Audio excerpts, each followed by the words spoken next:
Hey everyone, I'm Paul. We're here in Chicago. And Showtime allowed us to collaborate on a limited edition Andiamo Bluetooth speaker, as well as granted us access to behind the scenes taping of All the Smoke and an opportunity to sit down with Matt and Steven to talk about their podcast, music, and culture. This is Behind the Dial.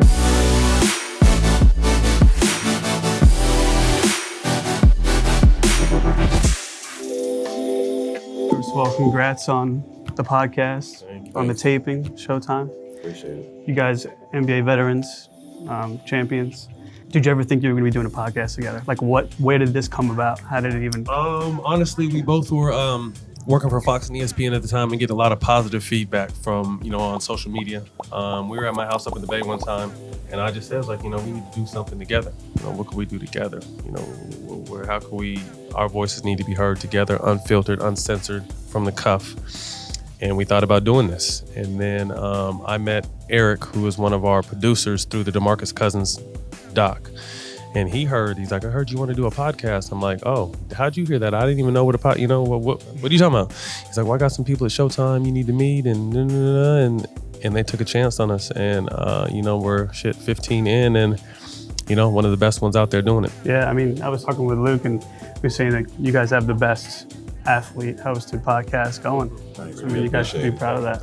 So we were talking about music and then the overlapping of culture, obviously between rap, hip-hop, basketball. A lot of musicians or rappers want to be ball players. A lot of ball players want to be musicians or rappers. Both. You're both, right? So what have you taken from your talent on the court, the drive, the creativity, and how have you translated that into your music? Well, one thing about it goes hand in hand. I don't think I will be playing basketball without music.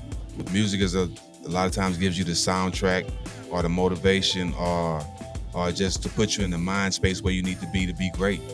I know growing up, I started singing in the church choir, so I know a lot of me caring for people and me knowing right from wrong comes from the church choir. And I also, growing up in Port Arthur, UGK is a big group. Growing up listening to them, I learned how to believe in myself and to see people that actually made it believable to me. Sure. So music is a big part of my life, and like I said, a lot of music that I listen to and a lot of music that I've listened to growing up is like the soundtrack to my life. So it kind of walked me through everything I've been through. Any standout artists, songs? Well, UGK for sure. I think a lot of Scarface. One particular song I might pick from Scarface is called Heaven. I think it's him and Kelly Price on the Fix album. That's something I listen to all the time. Matt, you musician or music? No? I love music. I'm a big fan of music. Music's always been a part of my life. I'm always listening to music. I'm a big Pac and Nipsey fan. So cool.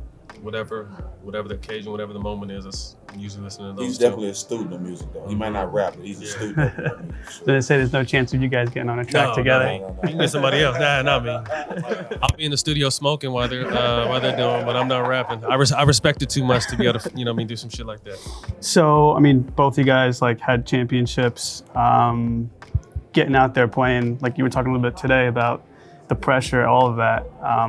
Music obviously drives an inspiration. How are you preparing for some of the most pinnacle moments of your career, with music, but is a backstory? Music is a soundtrack. I think you can hear any song and remember what you were doing and wherever you're at when that, and where it puts you mentally, so music was always, I think it's a big part of everyone's life, especially athletes. You see everyone with headphones on, or we used to have the bitch just blasting in the locker room, whatever the situation may be, but music was something that always put you in the right mental frame and allowed you to focus and allow you to realize what the fuck was going on. So music was something that put your mind in the right place before really you do anything, but particularly games for sure. Sure. I got one last question. Promised myself I would ask you. So I was in the studio, I'm a musician, I was in the studio a couple months back. Someone used the word trill. I had never heard of it. I said, what is that? So they told me, it makes sense. And then there was What did they tell you? Well, being true and being real, Okay. right? But then I was talking with someone and said, oh yeah, I think there's a rumor one of you guys either created it or were in the room when it was created. Well, neither is true. Neither is true. So the truth is, a good friend of mine who I know, his name is Spoonie G. His real name is Israel Melanson. He created the word trill. He's from my hometown. And the reason how people are getting confused with saying that we were in the room is because when we played the Dallas Mavericks, the We Believe year, he was in our hotel room, Okay. and he was telling stories about, and he was like, and this is a story he told was about, he said, the way y'all beating the Mavericks right now is what Pac was talking about when he made that song, Staring at the World Through My Rear View. Y'all staring at the Mavericks in y'all rear view mirror.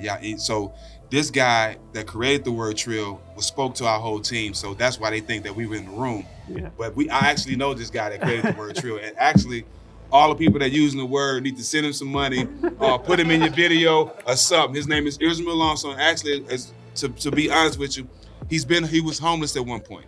So it's the fact that everybody's making money off this word and all this stuff. If y'all ever find y'all bumping to me, I'll give you his number. You call Israel Alonso, aka Spoonie G, the creator of the word trill, and show him some love. That was a great question. Dopest conversations we've ever had too. Like it was so. It really just made you take a step back at life and just appreciate it. Like the Tupac song, Staring at the World Through My Rear View, you seeing everything coming at you fast forward. And we just took a step back. You know, you need talks like that, OG talks that only can come from someone like him.